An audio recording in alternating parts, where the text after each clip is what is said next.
फिर से आपका स्वागत है आज के क्लास में।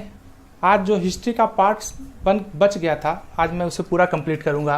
प्राचीन इतिहास के साहित्यिक स्रोत, जिसमें मैंने धार्मिक साहित्य के बारे में बता दिया था आप लोगों को। आज हम लोग पढ़ेंगे धर्मनिरपेक्ष साहित्य या लौकिक साहित्य और विदेशी साहित्य के बारे में, जो जितने भी विदेशी यात्री आए उनके विवरण के बारे में। सबसे पहले तो आप सभी का धन्यवाद जो आप लोगों ने मेरे करंट वीडियो को इतना लाइक किया, कमेंट किया, और सभी लोग लाइव क्लास के बारे में पूछ रहे हैं। तो बस बहुत सारे ऐसे इक्विपमेंट हैं जो अभी मेरे पास है नहीं, तो मैंने उसे ऑनलाइन ऑर्डर कर दिया है। बस आने के बाद तुरंत मैं आपको भी आप लोगों के बीच लाइव आऊँगा। और दूसरी बात, सबसे बड़ी बात है कि इस चौथे लॉकडाउन में भी आप लोग एकदम स्वस्थ रहिए, सुरक्षित रहिए, अपने घर पे रहिए। मैंने आपको सफल बनाने की जिम्मेदारी ले ली है, बस आप भी सफल बनने के लिए कुछ कदम उठाएं। एक कदम आप चलिए, आपके लिए 2 कदम मैं चलूंगा, तभी दोनों मिलकर हम सफल होंगे। चलिए शुरू करते हैं आज के लिए। प्राचीन इतिहास के साहित्यिक स्रोत में मैंने ब्राह्मण साहित्य के अंतर्गत वेद, उपनिषद, पुराण ये सब के बारे में बताया था। आज हम बात करते हैं धर्मनिरपेक्ष साहित्य, जिसे लौकिक साहित्य भी कहा जाता है। लौकिक साहित्य के अंतर्गत विभिन्न ऐतिहासिक तथा अर्ध ऐतिहासिक ग्रंथों का अध्ययन किया जाता है। लौकिक साहित्य के अंतर्गत हम लोग किसी एक विशेष वंश या किसी विशेष राजा के बारे में भी पढ़ते हैं, यानी हमें मुख्य रूप से जानकारी किसी एक विशेष वंश या किसी एक विशेष राजा के बारे में मिलती है। जैसे एग्जाम्पल अर्थशास्त्र, जिससे हमें मौर्य वंश की जानकारी मिलती है। तो मैं बहुत जो इम्पोर्टेंट बुक है जो आपको एग्जाम में बराबर आते हैं, मैं उसका एक सार बना कर लाया हूँ और सभी को बारी एक एक करके मैं सभी के बारे में बताता हूँ। चलिए शुरू करते हैं।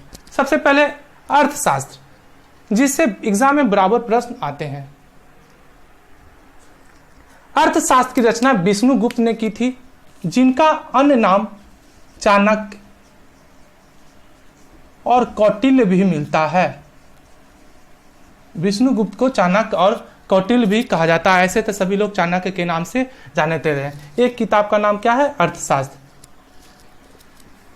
यह भारत का प्रथम राजनीतिक ग्रंथ माना जाता है, जिससे मौर्यकालीन समाज, राजनीतिक व्यवस्था तथा मौर्य काल के अर्थव्यवस्था का विवरण मिलता है। चंद्रगुप्त मौर्य के महामंत्री प्रधानमंत्री थे चाणक्य, विष्णुगुप्त। उन्होंने यह किताब लिखी अर्थशास्त्र। कुछ अर्थशास्त्र, लेकिन अगर प्रश्न अगर इकोनॉमिक्स में अर्थशास्त्र होता है तो वो दूसरा हो जाता है। हिंदी आपके हिस्ट्री में अगर अर्थशास्त्र पूछा जाए तो अर्थशास्त्र का लेखक कौन है? विष्णुगुप्त, चाणक्य, कौटिल्य। दूसरा अष्टाध्यायी, जिसके रचयिता पाणिनि है।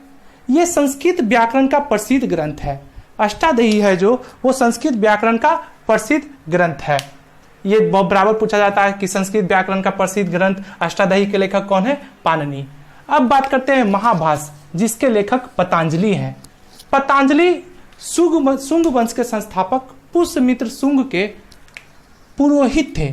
ये प्रश्न आता है, पतंजलि किनके दरबार से संबंधित थे? तो शुंग वंश के संस्थापक पुष्यमित्र शुंग के पुरोहित थे। और महाभाष्य से हमें शुंग कालीन राजाओं के इतिहास के बारे में पता चलता है। अब बात करते हैं बुद्ध चरित्र, बहुत ही इंपॉर्टेंट।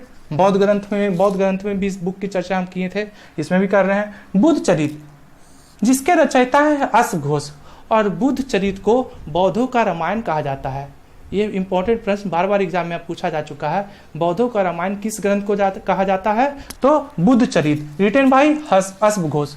इसकी भाषा संस्कृत है, यानी बुद्ध चरित्र जो है वो संस्कृत भाषा में लिखी गई है। और यह पुस्तक गौतम बुद्ध के विभिन्न चरित्रों के बारे में बताता है, यानी गौतम बुद्ध की पूर्ण जीवनी पूरा ये बताता है। अश्वघोष कुषाण वंश के राजा कनिष्क के दरबारी कवि थे। ये प्रश्न भी बराबर आता है एग्जाम में कि अश्वघोष किस राजा के दरबारी कवि थे या उनका संबंध किस राजा से था? तो कनिष्क। अब बात करते हैं मुद्रा राक्षस, जिसे भारत का प्रथम राजनीतिक उपन्यास माना जाता है। ये एग्जाम में आ चुका है प्रश्न कि मुद्रा राक्षस के लेखक कौन है और मुद्रा राक्षस किस उपन्यास को भारत का प्रथम राजनीतिक उपन्यास माना जाता है? तो आंसर होगा मुद्रा राक्षस, रिटन बाय विशाख दत्त। मुद्रा राक्षस के लेखक कौन है? विशाख दत्त। मुद्रा राक्षस में नंद राजा एवं चंद्रगुप्त मौर्य से संबंधित आपको इतिहास की जानकारी मिलती है। मुद्रा राक्षस के लेखक कौन है? विशाख दत्त। मृच्छकटिकम, जिसके लेखक कौन है? शूद्रक। सचिवालय एग्जाम में मृच्छकटिकम का अर्थ पूछ चुका है कि मृच्छकटिकम का अर्थ क्या होता है। मृच्छकटिकम के लेखक शूद्रक हैं और सचिवालय एग्जाम में ये प्रश्न पूछा जा चुका है कि मृच्छकटिकम का अर्थ क्या होता है। जी, बहुत सारे एग्जामों में पुस्तक का अर्थ भी पूछा जाता है, जैसे मृच्छकटिकम का अर्थ क्या होता है, राजतरंगिणी का अर्थ क्या होता है। तो मैं सभी उन बातों का जिक्र करता हूँ।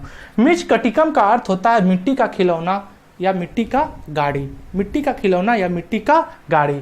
मृच्छकटिकम से हमें गुप्तकालीन भारत के बारे में जानकारी मिलती है, यानी गुप्त काल की जितनी भी जानकारी है उससे हमें मृच्छकटिकम से मिलती है, जिसके रचयिता कौन है, शूद्रक। बहुत इंपॉर्टेंट है, ये एग्जाम में बराबर आता है, आप लोग एकदम नोट कर लीजिएगा।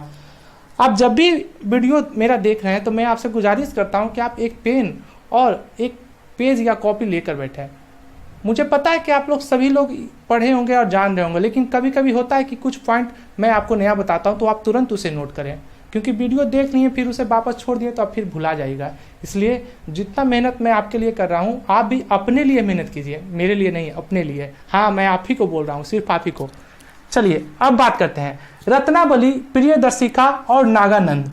इसके रचयिता हर्षवर्धन है। ये कहा जाए तो ये तीनों जो है नाट्य कृतियां हैं, यानी नाटक के ऊपर लिखा गया है। फिर से चर्चा करता हूँ, रत्नावली, प्रियदर्शिका, नागानंद, रिटन बाय हर्षवर्धन। हर्षवर्धन जो है जिनका संबंध पुष्यभूति वंश से है, ये प्रश्न एग्जाम में आ चुका है। हर्षवर्धन का संबंध किस वंश से है, तो पुष्यभूति वंश से है। साथ ही साथ हर्षवर्धन को द्वितीय अशोक भी कहा जाता है, हर्षवर्धन को द्वितीय अशोक के नाम से जाना जाता है। इन तीनों बुक से 7वीं शताब्दी के इतिहास इतिहास के बारे में पता चलता है, यानी 7वीं शताब्दी के इतिहास का पता चलता है। अब बात करते हैं हर्षचरित, बाणभट्ट। बाणभट्ट जो थे वो हर्षवर्धन के राजकवि थे और हर्षकालीन इतिहास का पता हमें इस किताब हर्षचरित से पता चलता है। नेक्स्ट, राजतरंगिणी। बहुत अगर हमें ये प्रश्न पूछेगा, अगर हमें कश्मीर का इतिहास पता करना हो तो कौन सी बुक सबसे अच्छी होगी, तो आपका आंसर होना चाहिए राजतरंगिणी, जिसका अर्थ होता है राजाओं का इतिहास या राजाओं की सरिता।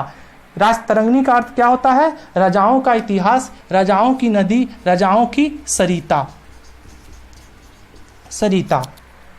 राजतरंगिणी के लेखक कलहन है और राजतरंगिणी की जो भाषा है वो संस्कृत है।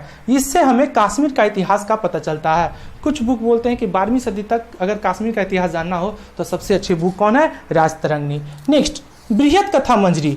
ये दरोगा एग्जाम में भी बहुत बार पूछ चुका है। बृहत कथा मंजरी जिसके लेखक कौन है, क्षेमेंद्र हैं। बृहत कथा मंजरी से हमें मौर्य काल के बारे में जानकारी मिलती है। बृहत कथा मंजरी के लेखक कौन है, क्षेमेंद्र हैं। फिर अगला बुक नीतिसार। नीतिसार के लेखक कामंदक हैं। लेखक ये कभी कदार पूछा जा सकता है। नीतिसार के लेखक कामंदक है, कामंदक, जिससे हमें गुप्तकालीन राजतंत्र के बारे में जानकारी मिलती है। गुप्तकालीन राजतंत्र के बारे में जानकारी मिलती है। नेक्स्ट बुक, पृथ्वीराज रासो, जिसके लेखक चंद्रबरदाई हैं और पृथ्वीराज चौहान के बारे में इससे पता चलता है। पृथ्वीराज रासो, चंद्रबरदाई। अब बात करते हैं विदेशी यात्रियों के विवरण की या विदेशी साहित्य की। विदेशी यात्रियों के विवरण में हम इसे 3 भागों को बांटते हैं, या विदेशी यात्रियों को। पहले तो है यूनान एवं रोम के लेखक, जिसमें हेरोडोटस, मेगास्थनीज, डायमेकस, प्लिनी, टॉलमी, ये सब की कीर्तियां प्रमुख हैं। मेगास्थनीज के इंडिका से हमें बहुत जानकारी मिलती है। दूसरा, चीनी यात्रियों का विवरण, फायान, वेनसांग, इत्सिंग, इन लोगों ने जो यात्रा वृत्तांत लिखा है उनसे भी हमें भारत के इतिहास का पता चलता है। तीसरे, अरब यात्रियों का विवरण, जिसमें अल बरूनी, इब्न बतूता और भी बहुत सारे अरब यात्री आए जिन्होंने भारत के बारे में लिखा। तो हम बारी से अलग अलग से सबके बारे में पढ़ेंगे। सबसे पहले यूनान एवं रोम के लेखक। तो यूनान एवं रोम के लेखक में सबसे पहला नाम आता है टेसियस का। टेसियस ईरान का राजवैद्य था और इनके अनुसार ईरान का पुराना नाम फारस में मिलता है।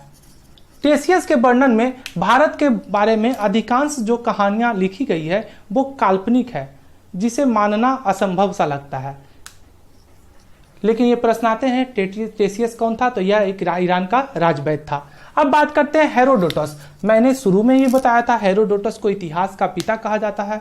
इन्होंने 5वीं शताब्दी में हिस्टोरिका नामक एक किताब लिखी थी।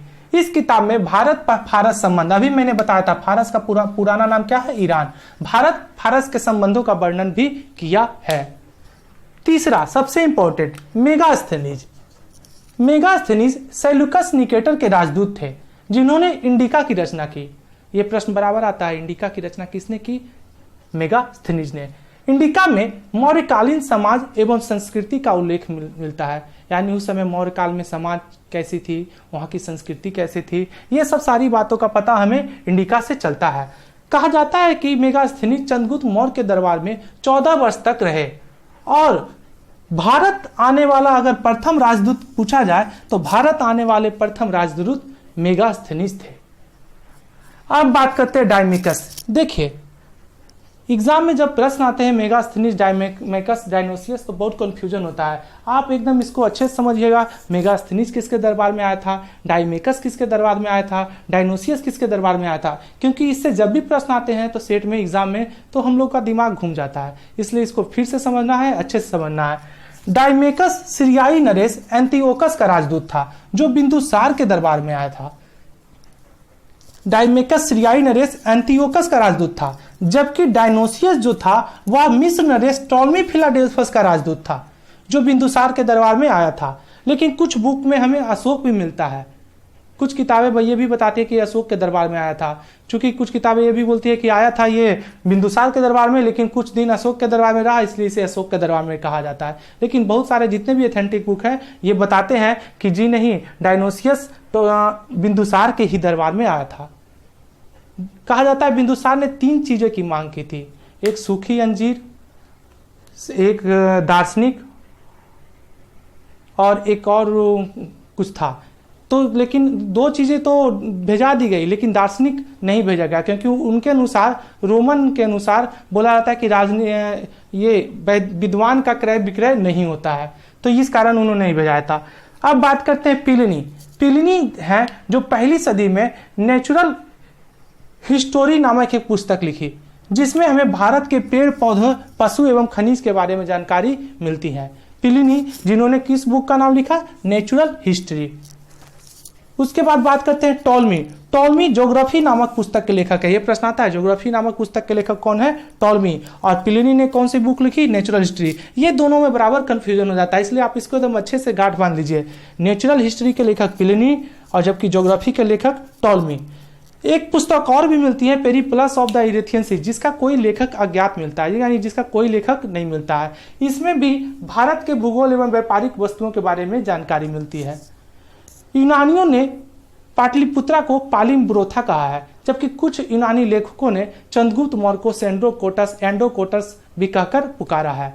इस तरह से यूनानियों से हमें निम्नलिखित इतिहास, यानी कह सकते हैं मौर्य के बारे में बहुत अच्छी जानकारी मिलती है। मेरा आपसे एक प्रश्न है, पाटलिपुत्रा की स्थापना किसने की थी? किस राजा ने पाटलिपुत्रा की स्थापना की? नीचे कमेंट बॉक्स में आंसर लिखे। अब बात करते हैं चीनी यात्रियों के विवरण एवं उनके यात्रा वृत्तांत की। उसमें सबसे पहला नाम आता है फाहियान का। बहुत सारे क्वेश्चन आते हैं फाहियान से, वेनसान से, इत्सिंग से, तो हम एक एक करके सभी का अध्ययन करते हैं। फाहियान भारत की यात्रा करने वाला पहला चीनी बौद्ध भिक्षु था। बहुत इंपॉर्टेंट प्रश्न, फाहियान भारत की यात्रा करने वाला पहला चीनी बौद्ध भिक्षु था। साथ ही साथ चीनी भाषा में आप ये भी समझिए कि फाहियान का अर्थ क्या होता है। तो चीनी भाषा में फा का अर्थ धर्म होता है और हियान का अर्थ आचार होता है। इस प्रकार फाहियान का अर्थ ये होता है धर्माचार, जिसको धर्म का ज्ञान हो। फाहियान के बचपन का नाम कुड था। बहुत इंपॉर्टेंट पॉइंट है, बहुत सारे बुक में ये नहीं मिलता है, आप लोग याद रखिएगा। फाहियान के बचपन का नाम क्या था? कुड था। फाहियान चंद्रगुप्त द्वितीय विक्रमादित्य जो गुप्त वंश के राजा थे, उन्हीं के शासनकाल में 399 ईस्वी में भारत आए तथा 414 ईस्वी में भारत से वे विदेश मानी अपने देश चीन लौटे। कहा जाता है कि फाहियान ने बौद्ध ग्रंथ के अध्ययन एवं बौद्ध स्थानों की देखने की इच्छा से भारत की यात्रा की एवं उन्होंने यहाँ बौद्धों के बारे में बताया तथा साथ ही साथ उन्होंने ये भी बताया कि भारत में ब्राह्मण रहते हैं। भारत की सामाजिक दशा, राजनीतिक दशा, आर्थिक दशा के बारे में उन्होंने ये बातें अपने यात्रा वृत्तांत में लिखी। चीनी ग्रंथों में भारत को इयुनतू कहा गया है। इयुनतू कहा गया है। चीन में उस समय, अगर प्रश्न ये भी पूछता है कि जिस समय फाहियान भारत आया उस समय चीन में किस वंश का शासन था, तो उस समय चीन में आपका जीन राजवंश का शासन था। जीन राजवंश। बहुत इंपॉर्टेंट पॉइंट, फाहियान किसके शासनकाल में भारत आया था? चंद्रगुप्त द्वितीय, उन्हीं को विक्रमादित्य भी कहा जाता है। चंद्रगुप्त द्वितीय विक्रमादित्य, उनके बचपन का नाम क्या था? कुर था। चीनी भाषा में फाहियान का अर्थ क्या होता है? धर्माचार्य होता है। अब बात करते हैं ह्वेनसांग की। ह्वेनसांग हर्षवर्धन के समय 629 ईस्वी में भारत आया तथा 645 ईस्वी में चीन लौट गया। ह्वेनसांग के बारे में कहा जाता है कि उन्होंने नालंदा विश्वविद्यालय में शिक्षा भी प्राप्त की। ह्वेनसांग का यात्रा वृत्तांत CU की कहलाता है। बहुत सारे एग्जाम में इसके बारे में पूछा गया है। ह्वेनसांग का यात्रा वृत्तांत क्या कहलाता है? CU की। ह्वेनसांग को यात्रियों का राजकुमार, नीति का पंडित तथा वर्तमान शाक्य मुनि भी कहा जाता है। इनका सारा ये उपनाम है जो एग्जाम में बराबर पूछा जाता है। फिर से हम एक बार रिपीट करते हैं। ह्वेनसांग को यात्रियों का राजकुमार, नीति का पंडित, वर्तमान शाक्य मुनि भी कहा जाता है। इन्होंने हर्षवर्धन को शिलादित्य कहकर पुकारा है, यानी इन्होंने अपनी पुस्तक में हर्षवर्धन को शिलादित्य कहकर संबोधित किया है। साथ ही साथ इन्होंने भारत को ब्राह्मणों का देश कहा है तथा भारत की सामाजिक, आर्थिक, सांस्कृतिक दशा का भी विवरण अपने यात्रा वृत्तांत में दिया है। उसके बाद जो चीनी यात्री भारत आया उनका नाम इत्सिंग था। इनके बारे में तो ज्यादा कुछ नहीं मिलता है, लेकिन फिर भी ये 671 ईस्वी में भारत आए तथा 675 ईस्वी तक भारत में रहे तथा वे समुद्री मार्ग से भारत से अपने देश लौट गए। इन्होंने नालंदा विश्वविद्यालय एवं विक्रमशिला विश्वविद्यालय का वर्णन किया। आपको तो पता ही है, दोनों विश्वविद्यालय बिहार में ही है। नालंदा विश्वविद्यालय नालंदा में और विक्रमशिला विश्वविद्यालय भागलपुर में। नालंदा विश्वविद्यालय की स्थापना कुमारगुप्त ने की थी, जबकि विक्रमशिला विश्वविद्यालय की स्थापना पाल वंश के शासक धर्मपाल ने की थी। बहुत इंपॉर्टेंट पॉइंट, प्रश्न ये भी आता है, आप कमेंट बॉक्स में दिखाए, बहुत ही आसान प्रश्न। नालंदा विश्वविद्यालय को किसने ध्वस्त कर दिया था या जला दिया था? इत्सिंग ने अपने ग्रंथ, यानी जो उन्होंने अपना वृत्तांत लिखा है, भारत तथा मलय द्वीप पुंज के नाम से लिखा है, जिसमें उन्होंने भारत में बौद्ध धर्म के बारे में जानकारी दी है। तो ये था हमारा चीनी यात्रियों का विवरण। अब एक ट्रिक से आप इसको कैसे याद रखेंगे? ट्रिक से याद करना है, चीनी यात्रियों को फांसी हुई, यानी यही सी ट्रिक से आप बता सकते हैं कि कौन सा यात्री किसके क्रम में आए। जैसे फा से फाहियान, सी को साइलेंट कीजिए, हा से ह्वेनसांग, ई से इत्सिंग, ये इनके आने का कर्म है। यानी सबसे पहले फाहियान आए चंद्रगुप्त विक्रमादित्य के शासनकाल में, ह्वेनसांग हर्षवर्धन के सामने काल में। बहुत ज्यादा प्रश्न पूछा जाता है। तो हा से ह्वेनसांग, हा से हर्षवर्धन और इत्सिंग फिर आए 671 ईस्वी में। तो ये था हमारा चीनी यात्रियों का विवरण। अब कहते हैं अरब यात्री एवं मध्यकाल में आए यात्रियों का विवरण।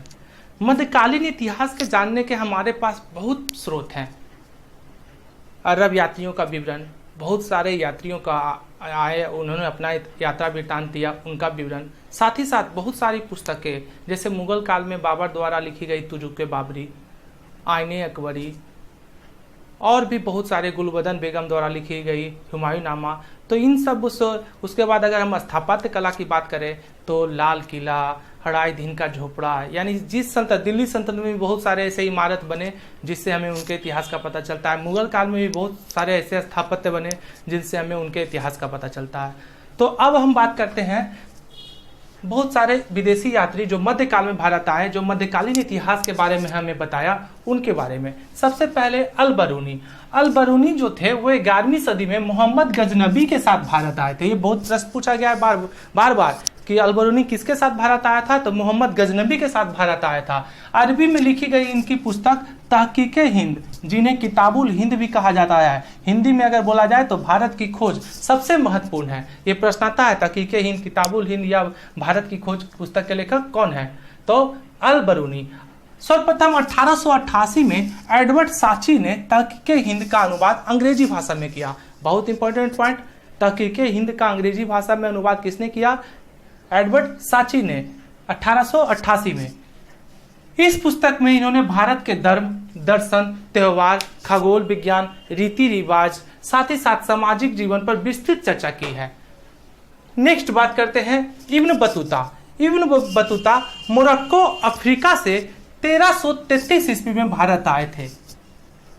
ये एमबीटी के शासनकाल में भारत आए थे, जिन्हें एमबीटी ने इन्हें अपना काजी नियुक्त कर लिया था और बाद में इन्हें अपना दूत बनाकर चीन भी भेजा।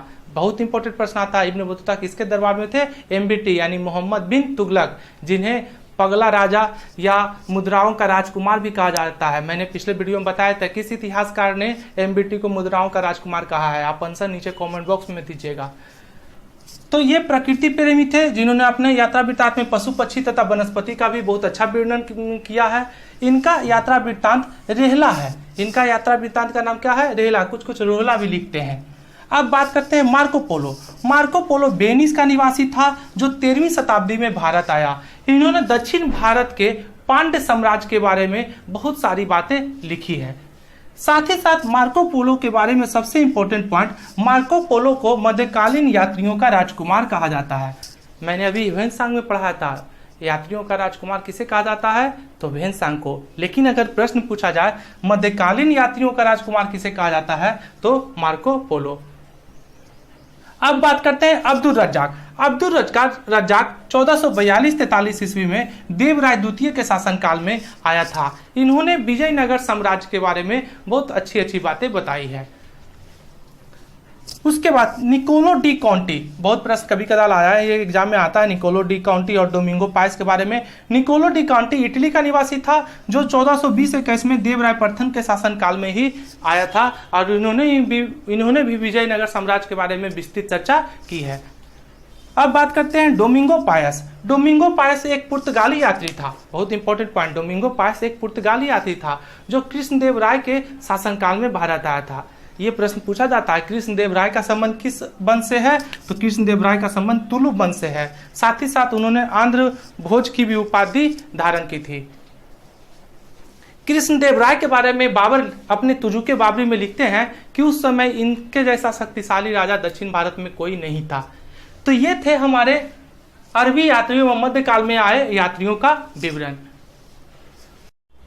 इस तरह हमने भारतीय इतिहास के जानने के स्रोत को पूरी तरह से खत्म कर दिया। आप इससे एक अच्छी तरह से नोट्स बनाएं और मुझे दिखाएं ताकि मैं देख सकूं कि हाँ आप कितना अच्छा लिख रहे हैं। देखिए, नोट्स बनाने के बहुत सारे फायदे हैं। आपको नोट्स बनाने से आपके लिखने की शैली विकसित होगी। साथ ही साथ याद जो होता है वो बहुत ज़्यादा होता है। आप सिर्फ ये देख लिए तो उसके बाद आप कुछ दिन छोड़ दिए फिर भूल जाएगा, कोई फायदा नहीं इस वीडियो को होगा। क्योंकि मनुष्य का जो दिमाग होता है वो 3 अवस्था में होता है। इसे जो ऊपर बोलते हैं ये चेतन होता है, ये जो आप पढ़ते हैं इसे अर्ध चेतन कहते हैं और वो जो होता है उसे अचेतन कहते हैं, उसे अचेतन कहते हैं। तो चेतन की बात करते हैं तो जो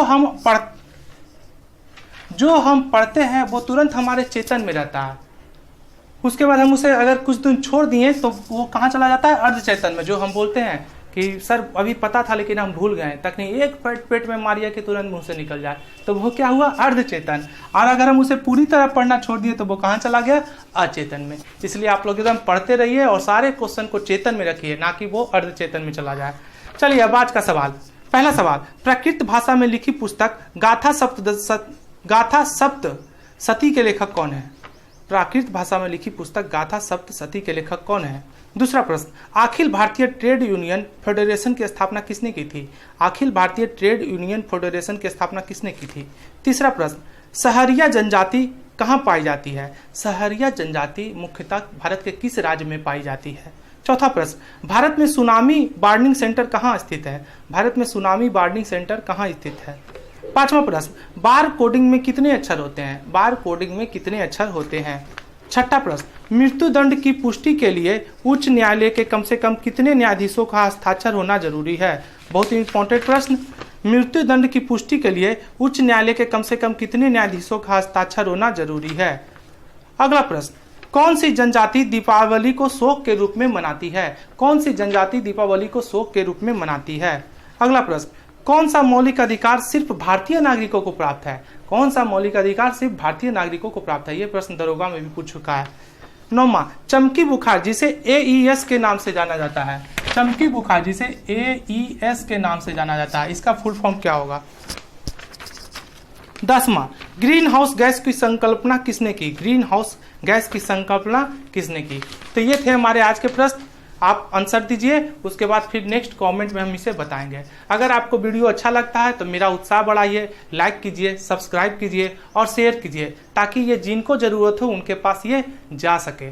और इस कोरोना काल में चिंता युक्त नहीं बनना है, चिंता मुक्त बनना है, क्योंकि कबीरदास ने भी कहा है, चिंता से चतुराई घटे, दुख से घटे शरीर, पाप से लक्ष्मी घटे, कह गए दास कबीर। बोलो सियापति रामचंद्र की जय। इसलिए आज के लिए इतना ही, धन्यवाद। नेक्स्ट वीडियो में जल्द ही मॉडर्न हिस्ट्री पे लेकर आपके पास आ रहा हूं। तब तक हंसते रहिए, मुस्कुराते रहिए और खूब पढ़िए। Thank you.